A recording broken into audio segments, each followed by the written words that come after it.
All right. Hello, everybody. My name is Mike Lagerquist. I work here at Vine Faith in Action in Mankato, Minnesota, better known to many people as Deep Valley, because today we're going to be talking to Penny Banwart from the Betsy-Tacy Society, and she's going to tell us a little bit more about Maud Hart Lovelace, who is the author of these books, and also give us a little virtual tour of the homes on Center Street that have been purchased and saved by the Society. We've got somebody from St. Clair. This is a national group today. We've got people from California to Pennsylvania and everywhere in between. So with that, I am going to step aside and hand this off to Penny Banwart from the Betsy-Tacy Society. Thank you, Mike. Okay, well, welcome to this presentation on Maud Hart Lovelace and her illustrators, Lois Lenski and Vera Neville. I am certainly no expert on Maud, but I became interested in her and in the Betsy-Tacy Society because of my interest in local and regional history.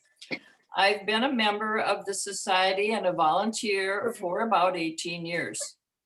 Full disclosure, I did not read the Betsy-Tacy books as a child. I first began reading them to my granddaughter when she was about 5. Okay, can we have the first slide? She's from Minnesota. I think so. Yeah.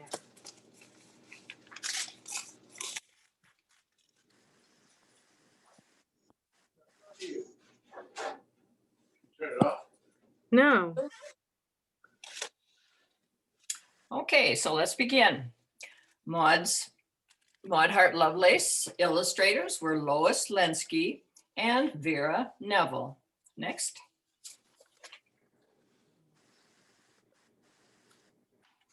Next slide, please. Maud Palmer Hart was born in April of 1892 at 214 Center Street here in Mankato. She was the second of 3 girls born to Tom and Stella Hart. Her older sister, Kathleen, seen to Maud's left, was born in 1889. She was quite musical and would go on in life to become an opera singer. Her younger sister, Helen, was born in 1898 and in life worked as a librarian. Thomas Hart was born in Decorah, Iowa in 1864. In fact, he was born the day that Lincoln delivered his Gettysburg Address.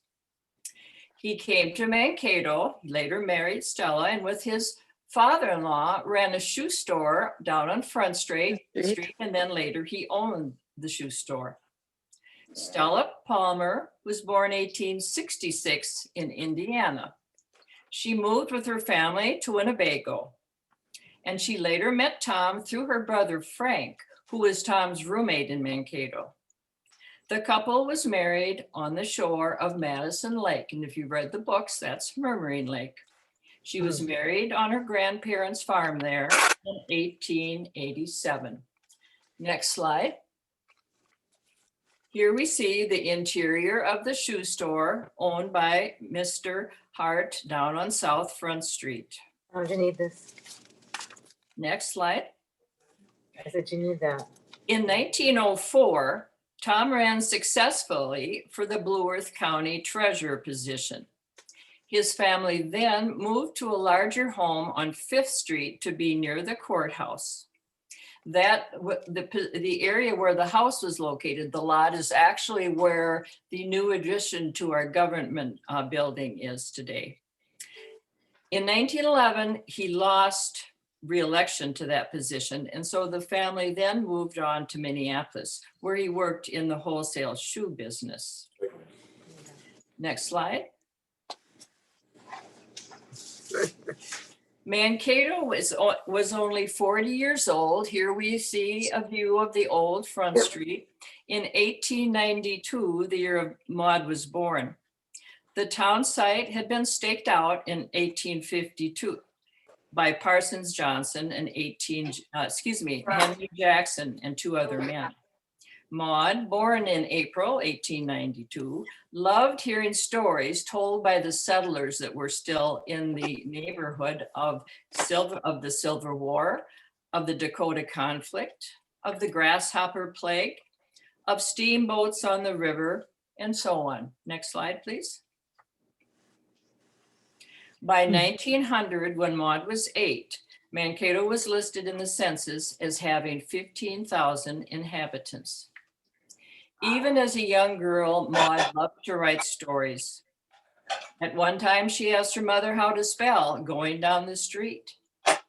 By the time she was 10, she had written several lovely poems, and her father collected those poems, took them down to his friend, Mr. Hunt, who was the editor of the Free Press, and had them printed in a little brochure. We have that here in Mankato today in the children's wing of the library.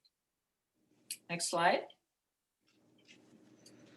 When Maude was 6 months old, the family moved from 214 Center Street up the street to 333. The photo you see at the left, we feel was taken in the early 1870s. This photo is owned by the Minnesota Historical Society. And you see there, the first house there on the left, the first structure, was the original house that the Hart family moved to. The street next to it is Lewis Street that goes up Sumner Hill. At the time, it was the footprint of the house was very small. It had 2 small rooms on the first floor, the parlor and the kitchen, and above 2 small little bedrooms with a large porch on the south side of the house. To the right, we see how the house looks today. The house was added on to by the family by about 1897 because Maude makes no reference to the original structure of the house. Maude grew up in a loving family. She had many adventures in the neighborhood with her friends, and she attended Pleasant Grove School. Pleasant Grove was where Lincoln School stands today. Pleasant Grove faced north, whereas Lincoln, of course, faces east. Next slide, please. Here we see Maude at age 5, and when she was 5, an important event happened in her life. The large Kenney family moved into the little house across the street, and they had a large family. They had many children, and they had a little girl the same age as Maude. Her name was Frances Bick Kenney, and the two met at Maude's 5th birthday party and became friends that day and remained friends for their whole lives. Mr. Kenney had been transferred to Mankato from Minneapolis. He sold sewing machines for the Singer Sewing Machine Company. Next slide, please. Here we see the 2 girls at age 10. Maude, of course, is in the plaid dress. Frances, whose nickname was Bick, and in the books is Tacy Kelly, was a shy child. She had beautiful red hair, and as I mentioned, the friendship started at the 5th birthday party. Frances had a beautiful soprano voice. In 1910, after the girls graduated, her family also moved up to Minneapolis, and she taught voice lessons for a while at McPhail School of Music. Frances went on to marry Charles Kirsch, and later they moved to Buffalo, New York, where he owned and started a paper company. Next slide.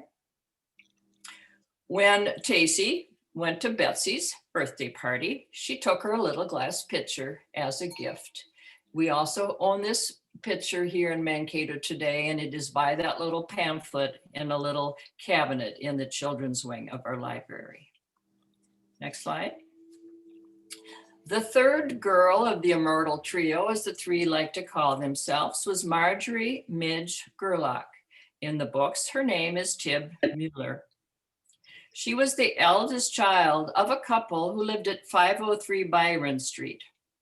Her mother had been born in Vienna, Austria, and her father was a prominent architect here in Mankato who designed many of the early area buildings, such as the first State Normal School building, the Mankato High School, and the Baptist Church. The family lived in the chocolate-colored house. Maybe you know that house. It's at the corner of Byron and Lewis Street.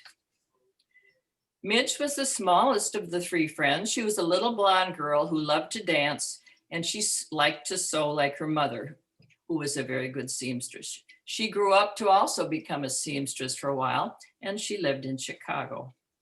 Next. Here we see the Immortal Trio, as they call themselves, when they were 16 and attending Mankato High School. The high school was at the corner of 5th and Hickory Street and had been built in 1891. For 4 years, high school was the center of their lives, as it is with many teenagers.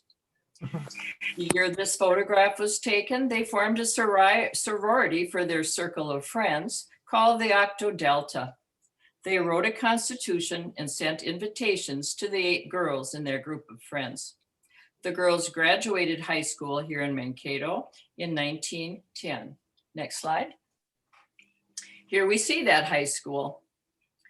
Built in 1891, it was condemned by the state fire marshal in 1939, and it actually burned to the ground on July 14th of 1941. Next slide. The high school was across the street from what is now known as our historic courthouse. You can see that in this colorized postcard that the high school is behind or to the south of the courthouse. The girls graduated there, as I mentioned, in 1910. Maude went on to go to attend the University of Minnesota. She withdrew, however, as she still suffered complications of an appendicitis attack that she'd had the previous summer. So she took the train out to Southern California to be with her grandparents. All these years, Maude continued loving to write, and she even tried to sell some of her stories with no success. When she was in California, she wrote another story. She called it Number 8. It was about a streetcar. And she submitted it to the LA Times for their Sunday magazine. They bought the story and they sent her a check for $10.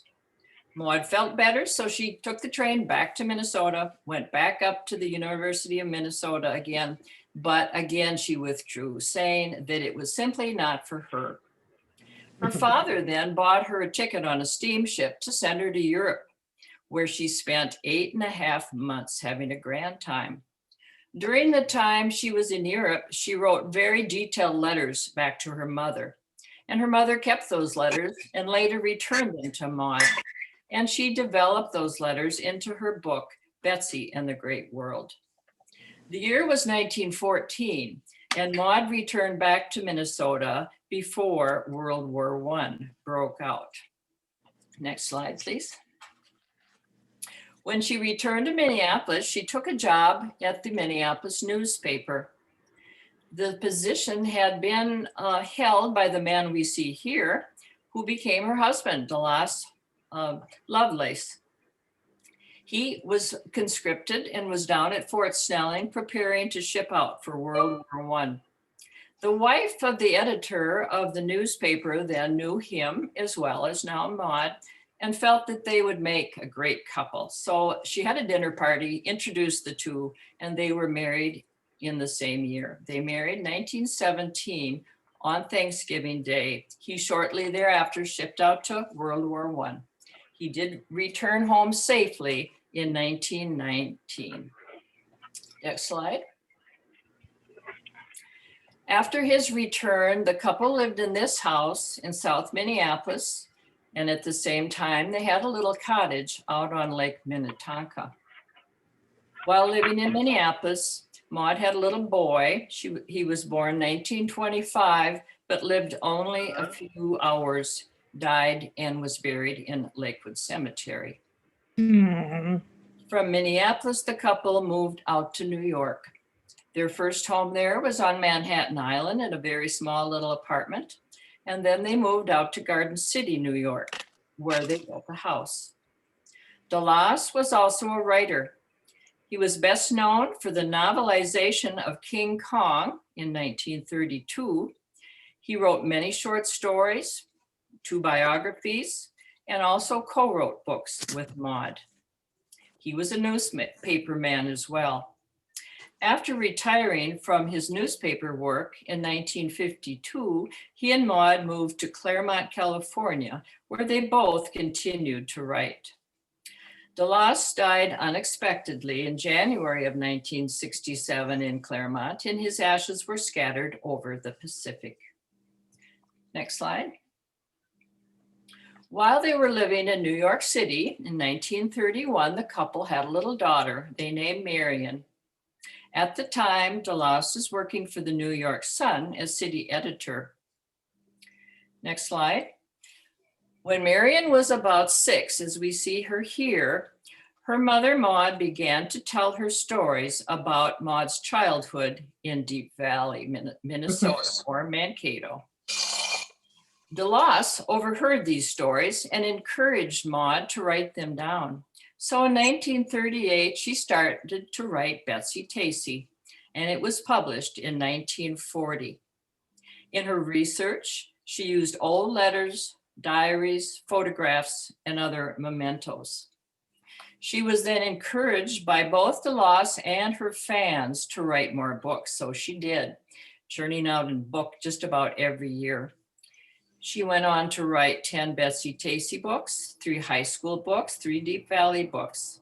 She also co-authored several books with Lovelace and wrote historical novels as well. Next slide.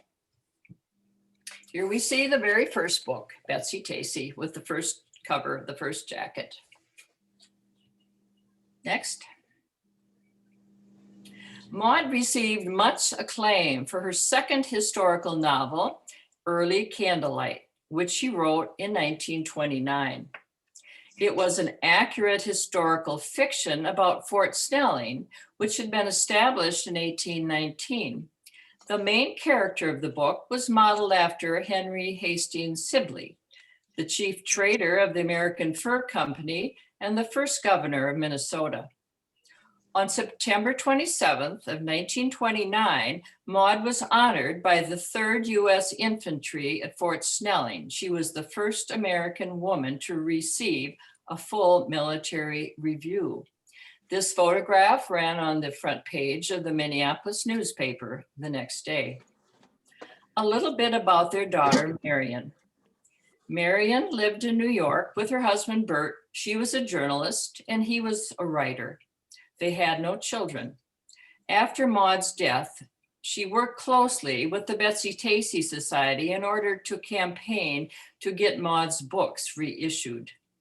Marion died in 1997 at age 66. Wow. Next slide. Can we shut her? Here we see Maude's first illustrator, Lois Lenski. She illustrated Maude's books between 1940 and 1943. Lenski was born in October of 1893 in Ohio, so she and Maude were about the same age. By 1940, she was already a well-established illustrator and writer of children's books. She had been already in this field for 20 years. Her books have been classics in children's literature, and she's known for the little and the small books, such as The Little Train, The Little Fire Engine, The Little Airplane, Cowboy Small. In 1946, Lenski won the Newbery Medal for Strawberry Girl, and her books are still available today. She was asked to illustrate Betsy-Tacy, and she did so for a fee of $400. The partnership between the two women lasted through the first 4 books, but their friendship lasted the rest of their lives. At the beginning of their collaboration, Lenski lived in Connecticut and Maude in New York City, so they met occasionally. Lenski later moved to Florida, and the two wrote numerous letters back and forth about the illustrations. Both of the women were meticulous researchers. Next slide. Lenski may never have visited Mankato. Sometimes you read that she was here once, and other people say no, she never visited. But she did include many details about Mankato which were not in the text. She worked from photographs and from Maude's diaries. An example is that on page 33 of Betsy and Tacy Go Over the Big Hill, girls are looking at the Free Press. But in the books, the newspaper is called the Deep Valley Sun. Lenski influenced Maude's books, not only with her illustrations, but the type of paper used, initials which were at the beginning of each chapter, the jacket colors. However, she was overruled by the publisher on the typeface when they chose Electra, a typeface she did not like. Next slide. At the end of the first book, she used a map as an end page, as she did in her own books. The size of the font of the first book, Betsy-Tacy, was 14, but in Betsy and Tacy Go Downtown, she reduced it to 12 as the girls were older.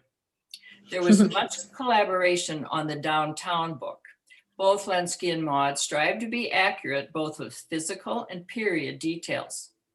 Maude consulted both old ladies' home journals and old Sears Roebuck catalogs for accurate descriptions of 1903, 1904 clothes. Next slide.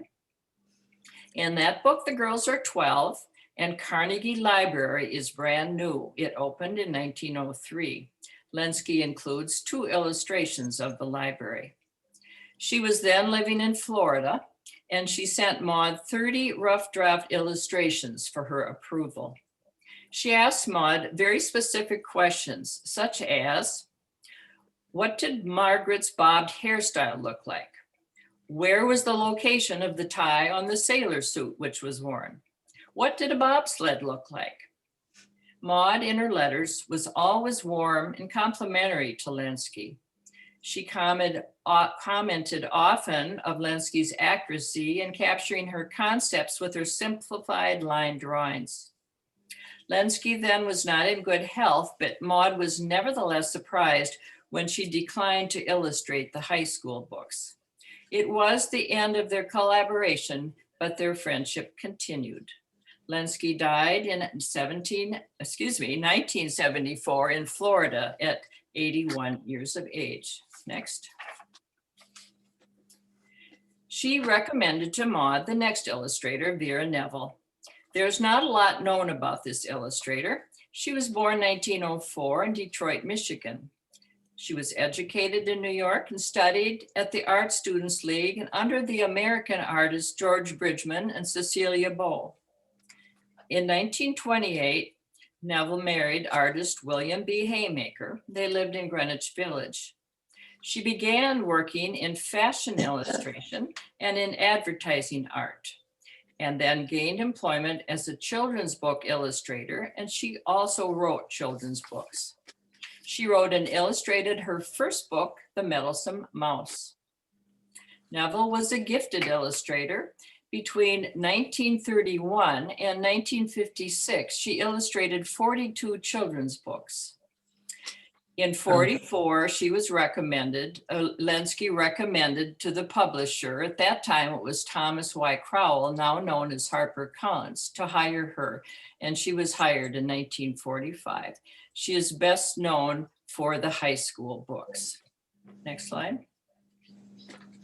As were Lenski's, her illustrations were authentic to the period. She researched fashion, furnishings, and household items. And she studied photos of Maude and her friends taken during these years. Next. We see here Maude with the fur and the illustration with the fur included. The partnership between Neville and Maude lasted 10 years. It's easy to discern between the two illustrators. Lenski's drawings are much simpler, often just line drawings.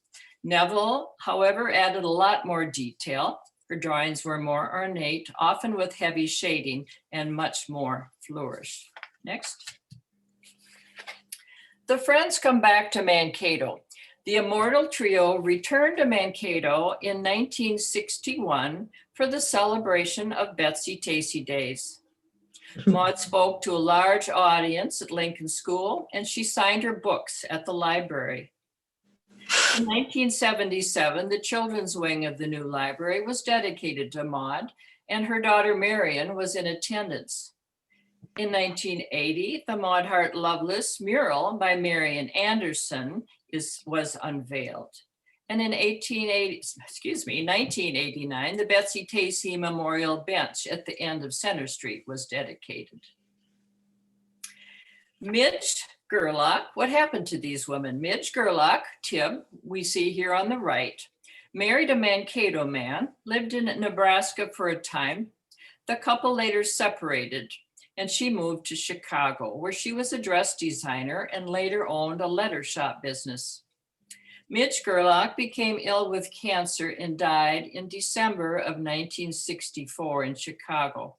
She requested that her ashes be brought back to Mankato and be scattered at the foot of a large oak tree in Sibley Park.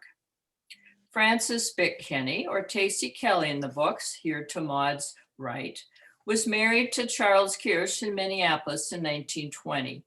They moved to Buffalo, where Charles started his own paper goods company. In 1961, when he died, she took over the company and ran it alongside her two sons. In 1967, when Dallas suddenly died, she flew out to California to spend time with her dear friend Maude. Next slide. The two talked about the many adventures they had back in Deep Valley, and they talked about how they once wrote to the King Alfonso of Spain and he never wrote back to them. So they decided they needed to have another adventure together. In 1968, at age 77, the two traveled to Europe. They planned to write about their adventure and named the book For Love of the King of Spain. Unfortunately, the book was never finished as Bick died in 1969 at age 78, and she is buried in Tonawanda, New York. Next slide. After retiring to Claremont, California, which is about 30 miles east of LA, both Maude and Dallas continued writing and kept busy with social and cultural events in the community. In later years, she continued to receive mail from her fans, and she corresponded with many of them. Maude died March 11, 1980 in Claremont at age 88. Next. Following a memorial service in California, her daughter Marion brought her ashes back to Deep Valley as Maude had requested. There was a second memorial service held for her at St. John's Episcopal Church, which she had attended, and now she rests in Glenwood Cemetery. Next slide. By the end of the 1980s, most of the books were out of print. A group of 12 local women banded together in 1990 to try to get them back into print, preserve Maude's legacy, and protect the still existing homes of Betsy and Tacy. That group of women evolved into the Betsy-Tacy Society, which today has about 400 members. Next. The Hart home, seen here at 333 Center Street, was purchased by the organization in 2001 for $60,000. Restoration was begun in 2003 and continued until 2007 with the help of the PBS TV program Home Time and its crew. Next.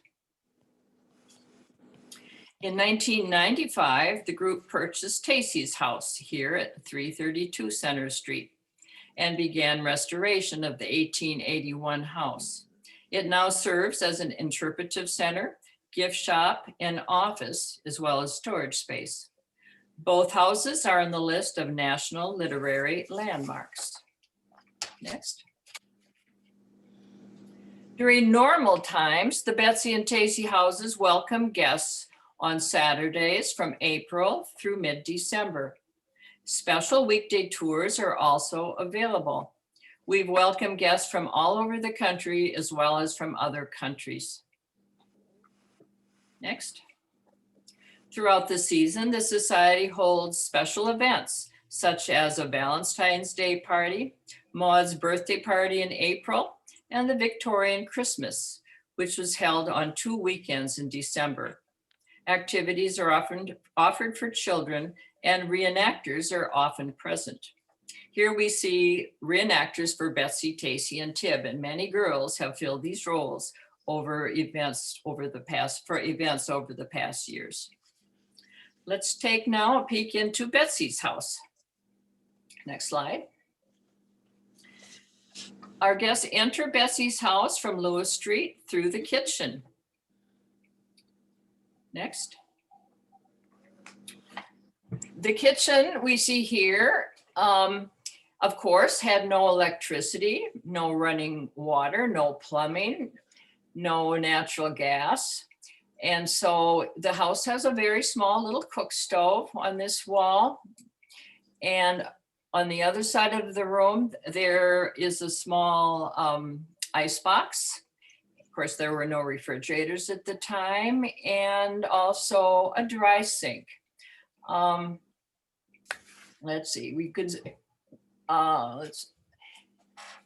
we had a local historian who recommended different things that we should do while we were restoring the house. And at the time, those of us who were on the board, we were a working board, and we actually got to work right alongside the crew from Home Time. And this person recommended to us that all of the floors should be painted either gray or brown. And so we removed many layers of linoleum from the kitchen and painted it gray. The parlors and the dining room are both brown. And also the man recommended that we paint the kitchen wall green, as many homes of this era in the 1800s had green paint.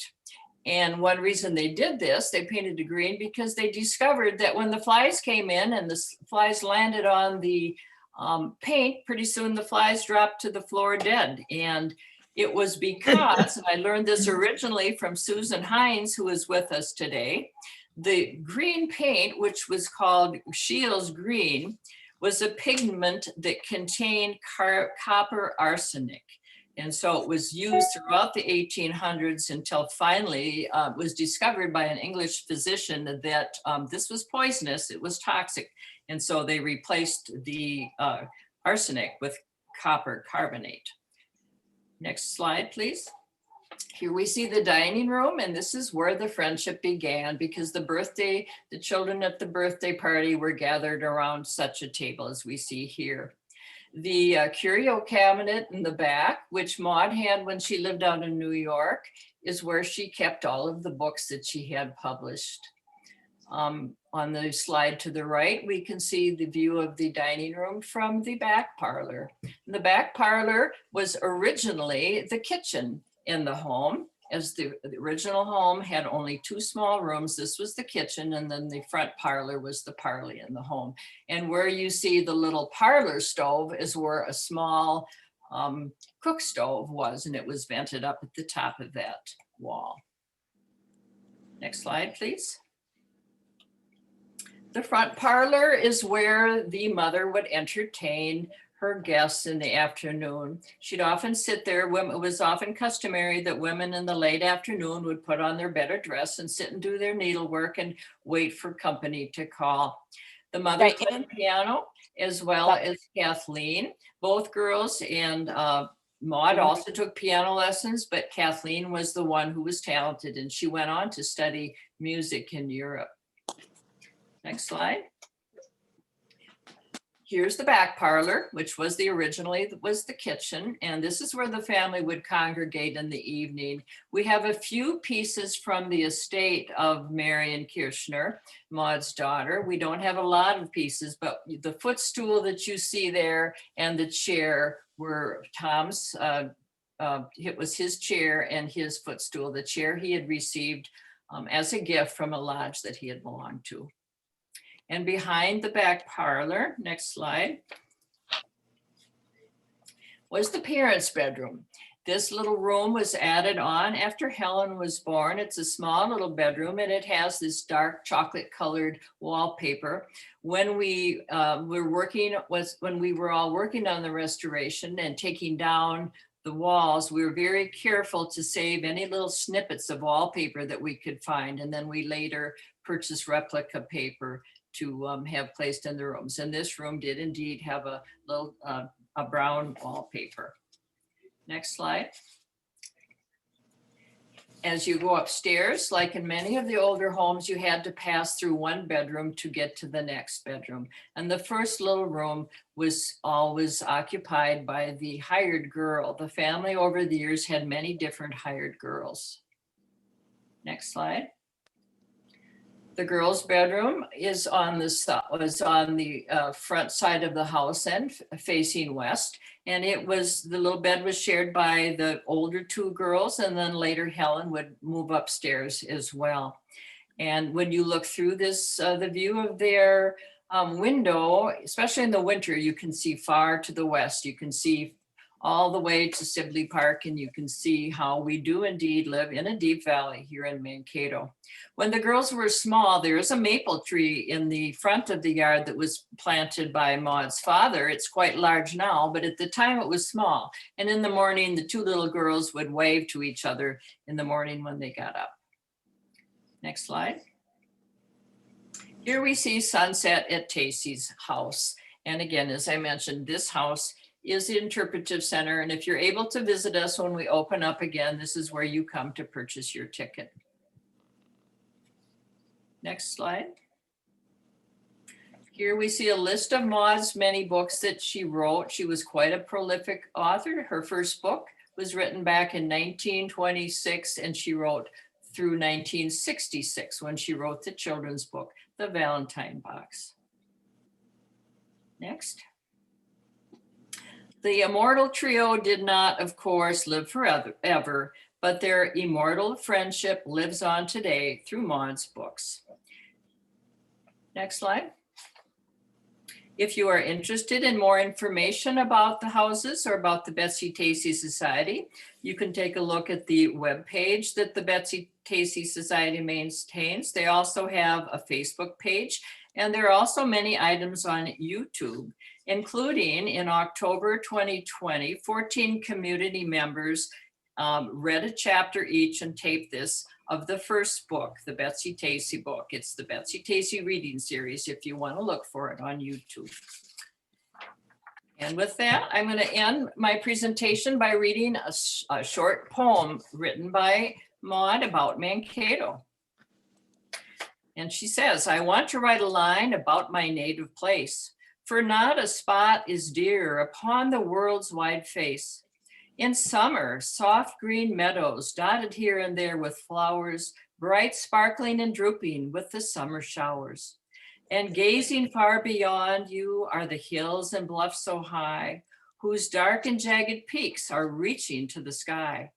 And then the clear, deep blue earth round Sibley Park is flowing, while on its grassy surface are youthful lovers rowing. But in winter, still more merry are the scenes that greet our eyes, as over the glistening ice pond the merry skater flies. Now over the ice-frosted hilltops the children merrily glide. Oh, watch their ruddy faces as down the hill they slide. Oh, what then now can equal these fair and gladsome scenes?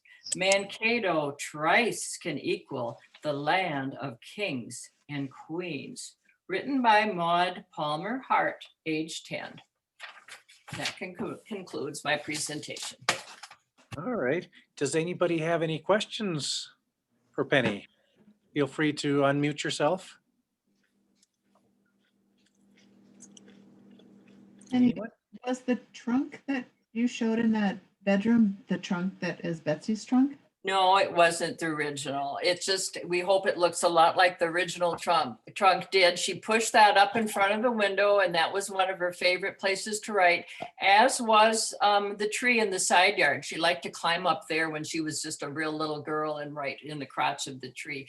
We only have a very few things that were owned by Maud and her family. Thank you. Penny, Yes, Susan. in that picture you showed very early on of the house, of Betsy's house or house, there appeared to be another house right behind it. Do we know what that building was? You know, I think that maybe was a barn. It's really small and it's hard Yeah. to see, but yeah. Yeah. Uh-huh. Yeah. It's Very it's an interesting photograph though. Yeah. And if you carefully study the house as it looks today, you can see the original 3 windows on the Yes. west side. Those are the same window or the same Yeah. spots the windows are in today. Yeah. Yeah, Great presentation. thank you. Do you want to talk a little more, Penny, about how people can get involved with the society? I see we've got in the comments here, we've got some folks who have visited, one for the 1961 event, and another who's my mother and I made a dollhouse based on Betsy's house, and it looks like we got a lot of the details right. So how Okay. can people interact and be involved with the Betsy-Tacy Society? You could go to the webpage, just put in Betsy-Tacy Society and it will come up, and there's a lot of good links where you can join or, yeah, so I would go there first. Yeah. And there should be a phone number as well, but yeah, so we welcome as many people as can sign up, and especially if you live right here or close by, we're always looking for volunteers, and it's a great way to meet very interesting people from all across the country.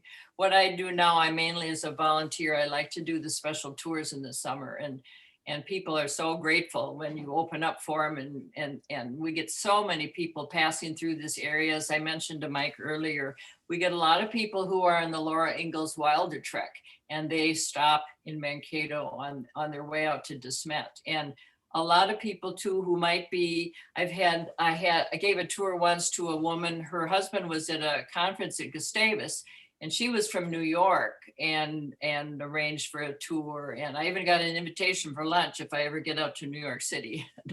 It's lots of interesting people. It's fun to give tours. I'm curious, for those of you who are not from the Mankato area, or even Minnesota for that matter, how did you all find out about the Betsy-Tacy books and the society?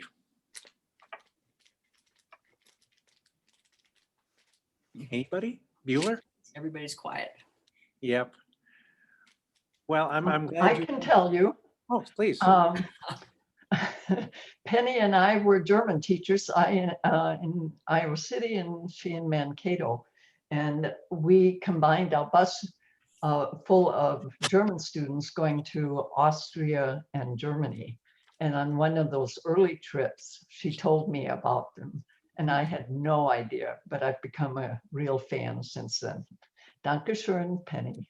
Nichts zu danken, nichts zu danken. Anyone else want to share?